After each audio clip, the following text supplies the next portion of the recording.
Choice, your creative superpower. We have the power to manifest as we dedicate attention to our thoughts, but often miss opportunity to achieve the greatest good. Your superpower is waiting to be unleashed to unlock a fuller, more rewarding world for all. Join us every Thursday at noon Mountain Time for Choice, your creative superpower with Zoe Muro.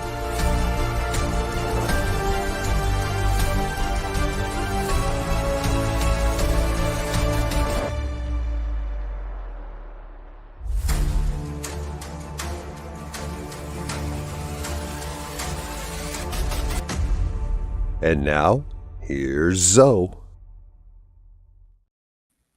Hi, folks. Welcome to the New Thought Media Network, and welcome to Choice, your creative superpower. My name is Zoe Muro, and I am delighted to be your host. If you're coming back, it's good to spend this time with you once again. And if this is your first time, welcome. Each Thursday at 11 a.m. Pacific Time, 12 noon Mountain Time, we explore how you can use the amazing superpower of choice to co-create your life experience for the greatest good. I'm a religious science practitioner at the Oakland Center for Spiritual Living in Northern California and a transformational coach. I work with people who are looking to live their lives to the fullest. In today's episode, episode 24, in honor of the new year, it is indeed a new year, 2023.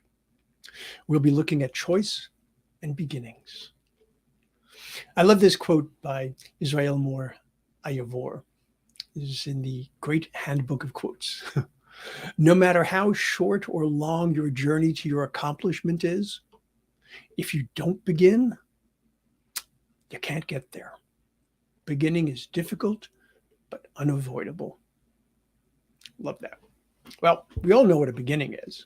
It's the start of something. The meaning of the word begin is, of course, to undertake, to start. But its origins also include the idea of to attempt, which is a good reminder that a beginning definitely does not come with a guarantee for completion. Some beginnings can exist or come into existence on their own, while others actually require an ending. Regardless of how a beginning comes into being, it always starts with a choice. Of course, that choice might not be yours. How choice fits into beginnings most certainly does depend on who the originator is, as we have seen again and again in our discussions of choice. Let's start with those beginnings that we create for ourselves, some consciously, some unconsciously. Then we can look at those we haven't created for ourselves, but we choose to align ourselves with. And lastly, those we don't necessarily want, nor would we consciously choose, but they become ours nevertheless. Okay, so we choose to begin things because we want to accomplish something, whether it's to build something, or experience something, connect with something, or connect with someone, or to develop something. There's always some benefit involved. Whether it's realistic or not, whether it's truly a benefit or not, whether it's for us or not. Now, this being January, well, at least it's January when I'm airing this episode for the first time, we often see that the start of a new year, and yes, that is a beginning. The start of a new year is a common practice. It's for people to create resolutions. And often, if not most often, this is around wellness or finances. Well, I'm not going to limit this discussion to resolutions, but it does make a very handy way to discuss beginnings. So, the dictionary defines resolution as a firm decision to do something. So it brings with it a certain amount of baggage. After all, we resolved to do something. How many New Year's resolutions actually last? or come to fruition?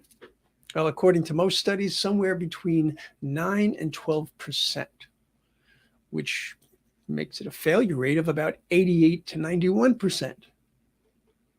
Now, personally, I have a 100% success rate with my New Year's resolutions for the past 20 years, because 20 years ago, my resolution was to never make another resolution, other than not to make any more resolutions, other than, okay, well, you get the idea. So I haven't made any other resolutions in 20 years. Works for me. So the big question is, of course, why do so many of the resolutions that people make, these choices that they've made, why do they go down in flames? There are probably as many theories as there are people making resolutions. But I'm going to call out two in particular. One, they weren't based in reality. Two, they didn't differentiate between something that could actually be acted upon and what is actually a state of being. So, thinking about choice and success,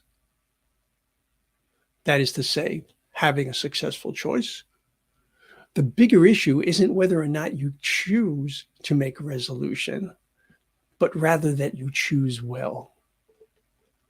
Now, a resolution is just one aspect or one example of a beginning. As I've said, and in light of the new year, I did think it worthwhile and timely to discuss it, but the concepts and concerns are going to apply to other beginnings as well.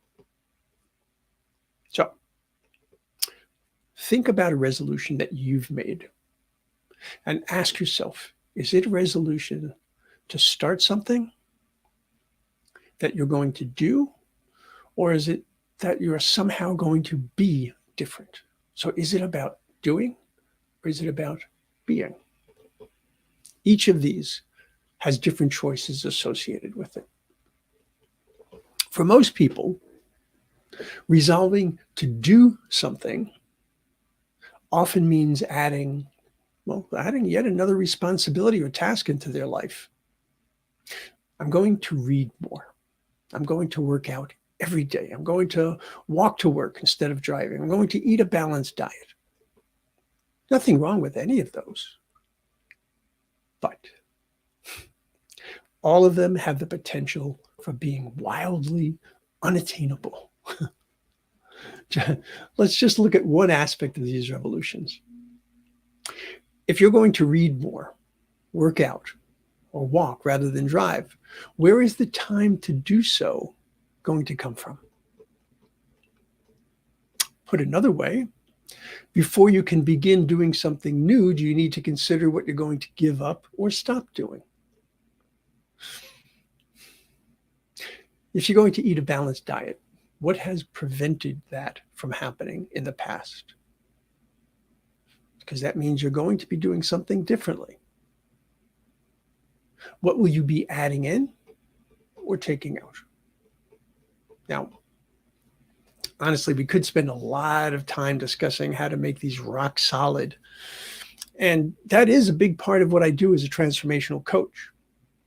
But given the nature of this show, I need to focus on the interplay of choice and beginnings, not really about setting and achieving goals. So the thing that many people forget about beginnings is that they are often coupled with endings and often need to be. So if I choose to pursue eating a healthful diet, to go back to that one, that almost certainly means I will need to stop eating the way I had been eating, or stop eating certain types of foods, stop eating the amount of certain foods, whatever it might be. But you get the idea. Something has to change. Want to read more? Want to work out more? Maybe that entails choosing to limit your TV time or your social media time. Endings and beginnings. So we're not only choosing what we will do, we're also choosing what we will no longer do, or we are choosing what we will do differently. If you've ever been involved in an intimate relationship that was breaking up, but there were mixed signals coming from one person or the other, or both, you know how that complicated having a successful new intimate relationship. Jack Kornfield, in one of my favorite books, Buddha's Little Instruction Book, wrote that everything that has a beginning has an ending. Make your peace with that, and all will be well. That puts an end to mixed messages. Let's consider another way that beginnings such as these are dependent on other choices. And that would be how you'll implement the change. So the idea of eating a balanced, healthful diet is great, but what constitutes that diet? Now, you can choose to follow whatever the latest craze is, but odds are it will be a far cry from healthful and balanced. Sometimes we need additional information in order to make not just a choice, but to make an informed choice. We've spoken many times about how personal choices are. And even in this example, there's an important element of personalization that comes into play. How and what you eat might be wonderful for you and terrible, absolutely terrible for someone else, and vice versa, of course. This is one of the reasons why those fad diets and even non-fad legitimate diets fail. They simply aren't personally appropriate. So before one begins a diet, it would be crucial to understand your actual dietary needs, your restrictions, interaction with medications, your own physical well-being. All of these things can have a tremendous impact on how you choose to eat. Similarly, the month of January sees probably the greatest influx in gym memberships and in gym attendance than at any other time of the year, even summertime. But by February, crickets. You can hear it. All you hear is the crickets. Lots and lots of room. I used to work in a gym, and it was crazy. January would be insane, and February, flat. Why? Because people don't choose what is appropriate for them, which means they've neglected to look at one or more of these variables. Now, remember, we're talking specifically about working out. So the type of exercise, the duration of the exercise, the frequency, your current level of physical fitness, realistic exercise goals. Just for a few things. All of those are choices. So it's easy to see where we can go wrong with these types of beginnings and how important choice is to being successful with what we've started. But many of the same principles apply to other beginnings as well. Okay. Any beginning needs to be carefully considered. And I'm not saying that it's going to be terrible repercussions if you don't, but let's face it, we want to be able to succeed. One of the things that I've seen so often, and when they talk about why people don't succeed with what they've begun, is because they say, well, it's a lack of discipline.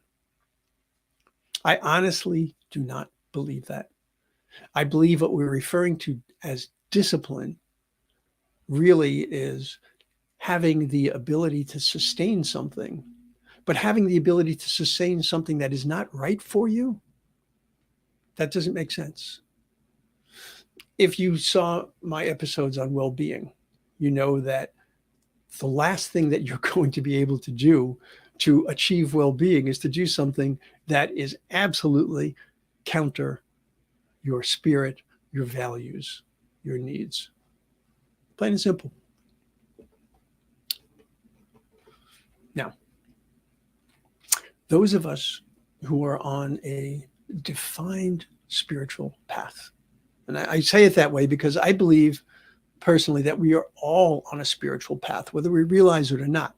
But those of us who are consciously working on our spirituality, well, we can have the same issues to a great extent when we talk about beginnings. And again, this is another one of those things that we see quite often around resolutions. Years ago, I chose to begin a meditation practice. And not merely to meditate on occasion, but a true daily practice. And I must have begun that practice about 10 times before I found something that was actually sustainable. I discovered that I needed to choose the most appropriate type of meditation, the best location in my home, the times of day that would be most effective, which typically means most likely to be uninterrupted, the best physical setup. So I like to sit on a cushion, sit on a thick pad. Do I use guided or unguided meditations? Do I use music? A whole series of specific choices which have allowed me to consistently meditate nearly every day for years and years. I missed a session here and there, either when I was too ill or they were unforeseeable and unworkable circumstances.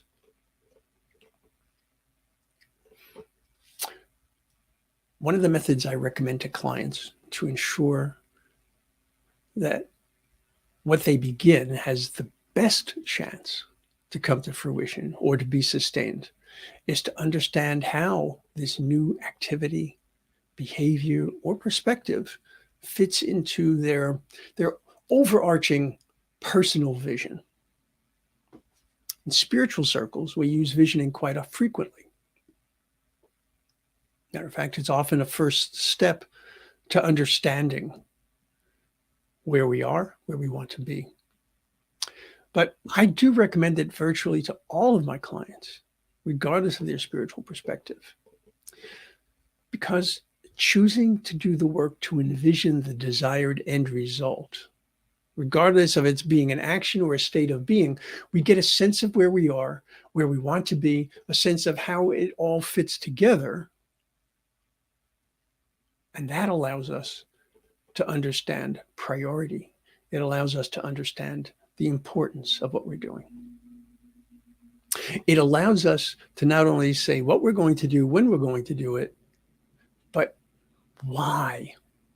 That why can make a huge difference to whether or not what you have begun you're capable of sustaining.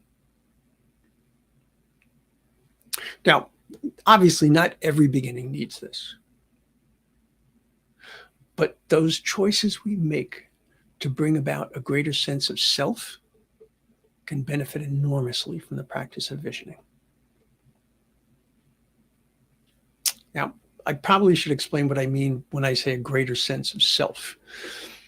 I don't know how many movies I've seen that have a line like, you make me want to be a better man, or words to that effect. Well, folks, you don't need to be a better person. You need to be a better you. That is to say, more completely you. Ultimately, completely you. So much of what we think of as our failings or our defects are circumstances and conditions that have clouded our truth. And that's capital T truth. We are all creations of the one, of loving spirit. And we were created perfect, whole, and complete. In essence, we have forgotten who and who, and our striving for bettering ourselves really about clearing away the noise and the detritus of false beliefs to allow our true self to emerge. Some of us, unfortunately, never get to see or acknowledge that underlying truth. As a result, we live lives of limit and restriction. And I suppose what's truly sad is so many people never even realize how limited and restricted their lives have been. No matter what you think your greatest good might be, there's more. Ralph Waldo Emerson once wrote, "We are always getting ready to live, but never living." You're always getting ready to live, but never living. That's not the way I want to be. That's not what I want for my clients. That's not what I want for any of you. I want to take a moment here to acknowledge a very important distinction between choosing to begin to do as opposed to beginning to be. Okay. So say you're going to read more books. It's doing something. It's pretty clear. You can count the books as you read them. If you say, on the other hand, you're going to be more responsive or more open or more loving or reasonable, take your pick. How exactly do you begin that? The reality is you would need to do something or stop doing something to affect that change.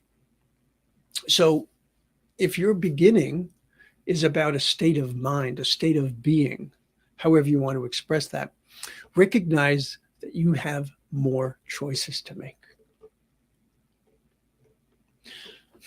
I can say I'm going to be nicer to my neighbor whose dog is always traipsing through my yard. Well, how will that happen? What would that look like? Does it mean you stop yelling at the owner? You'll accept that it's easy enough to clean up the occasional gift that was left behind? You'll invite your neighbor over to have coffee and chat about the situation? Hey, those are all actions. Even if you decide you're simply not going to let it bother you, that requires you to choose to see the situation differently. Unless you literally no longer notice at all, each and every time you do notice, you're making that decision to say, it's not a big deal. Or you turn the garden hose on the owner of the dog. Oh, that's a great idea. No, just kidding. Don't do that. And never, never, never blame the dog. Dog is never wrong. It's always the owner.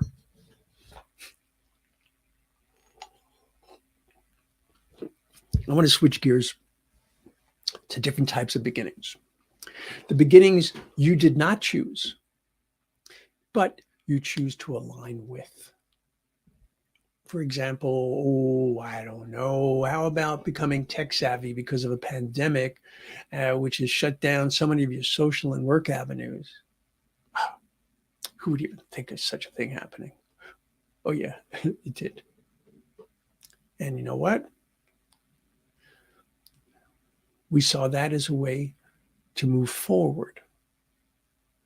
All right. We had a beginning. We had a tremendous resurgence in people actually embracing technology and learning. It's astounding to me, the people who in the past have said, oh, I'm too old. No. And they're Zooming like experts. How about this one? In 1998, I became a grandfather. Definitely didn't choose to become a grandfather, but I did. And boy, did I ever align with that. I love you, Elise. I love you. And I love being a grandpa. And then there are those beginnings that you never want to deal with, let alone align with. The loss of a loved one is a clear, although painful example.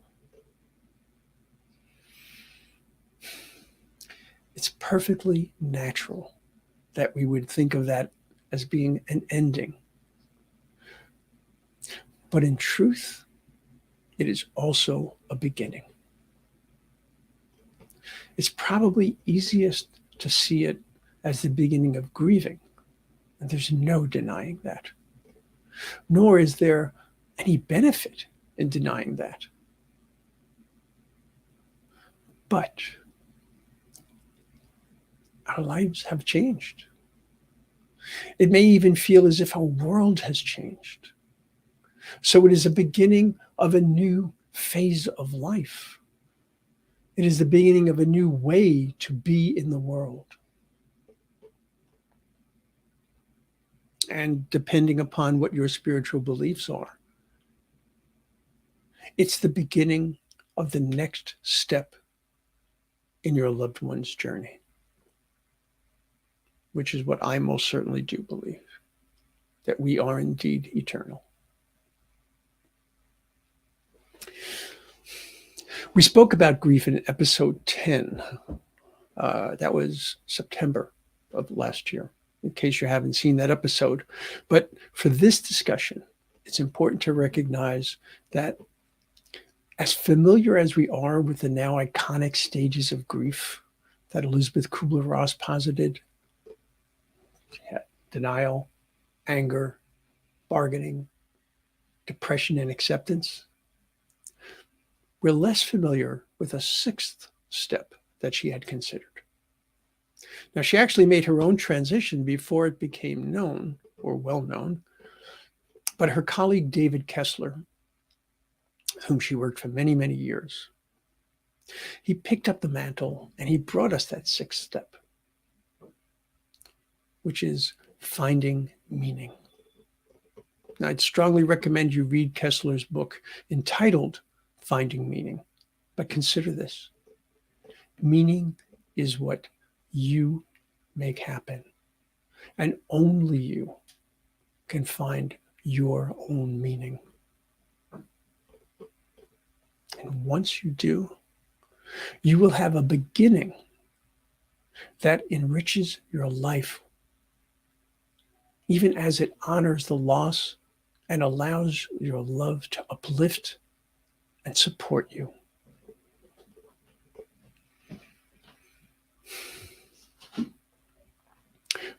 Those beginnings we did not choose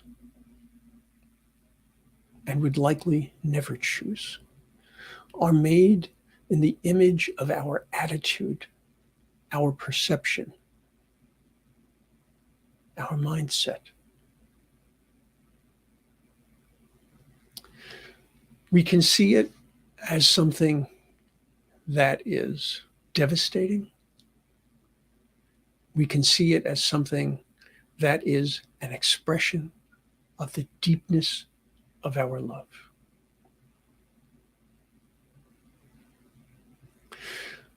We have one choice in particular for any of those beginnings we did not choose, and it is always about our attitude, our perception, our mindset. So much so that actually I want to talk about mindset in its own setting. So next week, I'm going to talk about the concept of choice and mindset. It's really a very interesting consideration. For today, though, I want to close this exploration with these words from the Irish poet John Anster. He actually had translated Johann Wolfgang von Goethe's tragic masterpiece, Faust, right? So these are actually Faust's words, sort of translated. What you can do or dream you can, begin it. Boldness has genius, power, and magic in it. Only engage, and then the mind grows heated. Begin it, and the work will be completed. Well, that wraps it up for this episode, folks. I'd love to hear about what beginnings you have chosen. So please feel free to email me at zodemuro@gmail.com. Let me put this banner up here. There you go. So feel free to email me here. Let me know what's going on with you in terms of beginnings, or if there's anything that you would like to talk about regarding choice that you would like to see me cover. Feel free to send me an email around that.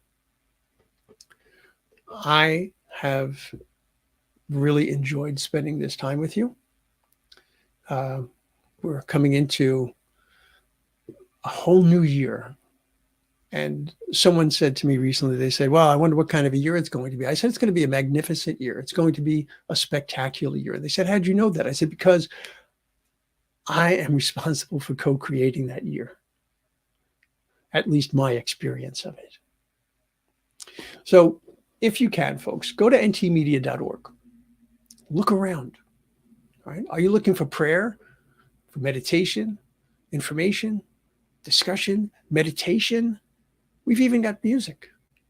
Yep. You can go to ntmedia.org/listen, and you'll find New Thought music there. We have over 40 hours of programming each week with more to come. Today, 12 noon Pacific time. That would be 1 p.m. Mountain time. Check out Reverend Gina Calvario-Krupke's show. It's called The Joy in the Journey. She's magnificent. And I would also say that if you can, go to ntmedia.org/donate. Help us bring all the goodness to the largest possible audience we can as we work to make this a world that works for everyone. I look forward to seeing you again next week. Until we meet again, much love and many, many blessings. Namaste. Choice, your creative superpower. We have the power to manifest as we dedicate attention to our thoughts, but often miss opportunity to achieve the greatest good. Your superpower is waiting to be unleashed to unlock a fuller, more rewarding world for all. Join us every Thursday at noon Mountain Time for Choice, your creative superpower with Zo DeMuro.